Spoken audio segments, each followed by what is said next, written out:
They said in October I'd be dead in 6 months.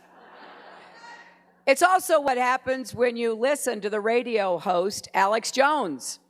That is the pilot, the captain of America's conspiracy theory mothership, Alex Jones. And Alex Jones has been around forever. I'm assuming he will be around forever. But this year is different. Because this year, that little corner, that little niche of organized and profitable American insanity, this year, they're out of their corner because this year they're presidential politics. After NBC and MSNBC and Iraq and Afghanistan Veterans of America hosted the Commander-in-Chief Forum last night with Hillary Clinton and Donald Trump. After that last night, this morning, Donald Trump Jr. woke up and tweeted this direct link to the Alex Jones InfoWars expose of what really happened. I'll tell you, it is surreal to talk about issues here on air and then word for word hear Trump say it 2 days later.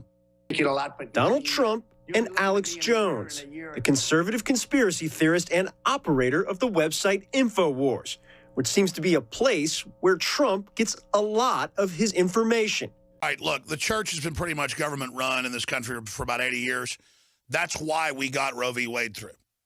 I mean, 1973, they said we're going to start killing babies. And so nobody's safe.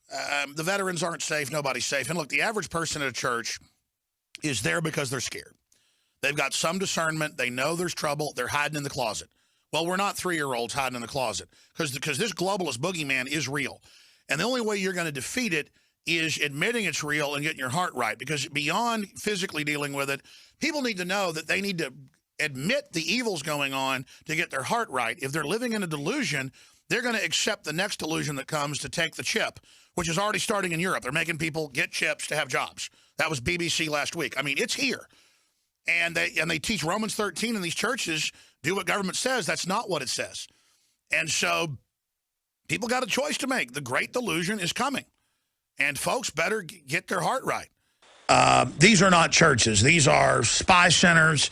These are areas for men to be taught to be weaklings and to take their Prozac and to do business deals and for people to basically cheat on their husbands and wives. And that's my experience in big mega churches in Dallas. And I grew up around some of the preachers. Believe me, it's not a pretty sight.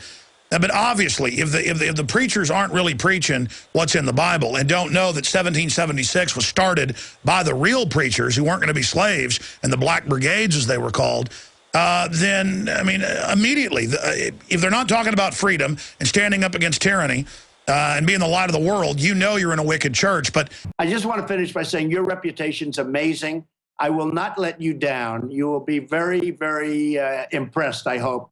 And I think we'll be speaking a lot, but you'll be looking at me in a year or 2 years. Let's give me a little bit of a time to run things. But a year into office, you'll be saying, wow, I remember that interview. He said he was going to do it, and he did a great job. You'll be very proud of our country. Well, I'm impressed. I mean, you're saying you're fully committed. You know, there's no future if we don't take this country back. Donald Trump, I hope you can help uncripple America. Thank you so much, sir. You should have every preacher in your town should be talking about this. But let me tell you, the FBI comes to their offices, the feds come to their offices. If you've got over 400 people in your church, unless they're speaking out against this, and that's a minority of churches, all the real churches are speaking out against this, and there's probably 10% out there doing it. There's a few churches in Austin doing it. But if they're not doing it, they're in InfraGard, they're in Clergy Response Team, they're probably getting money. We know they get money, but some of them don't get the money. They just get like some federal funds for vans or TVs or whatever.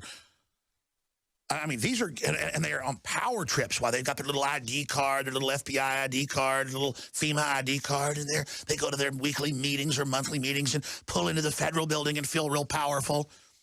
They're like the mayor in Red Dawn who thinks he's really cool selling out the people in the town. I mean, these people don't even know what traitors they are because it's America's the good government. America's run by the good guys. And, well, they're in a Homeland Security meeting and blah, blah, blah. And when they're first recruited in, they're given good missions. They're given reasonable things.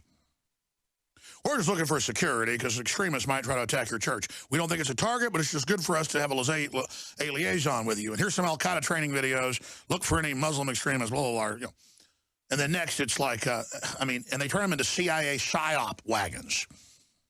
I mean, they've got expert psychologists in these things. They get people's wives and husbands to break up. They go in and try to get women to break up with their husbands and then loot their money. I mean, they're basically mainline churches today are what you hear the media say Scientology does. The mega churches are the most predatory, mind control, viciously hateful, satanic. Some of these TV preachers are so evil, I can almost see horns and tails on them spiritually when I'm looking at them. I mean, I can't look at it. I got to turn it off. You understand? Because I start screaming and yelling. Because it's so ragingly demonic. We're going to run over evil. And there's going to be other fights. But I'm telling you, these churches have been run by the globalists for a long time. They've taught you to stand down. They've taught you it's the end of the world. It might be. The point is, God's not going to recognize you if you don't stand up against evil now and hide out in these demonic churches. I can't go in these big churches. I'm a sensitive person. And I got the willies everybody does in the Roman Colosseum. I got the willies in the Vatican. I get worse willies in these big mainline churches than I got in the Colosseum at Rome.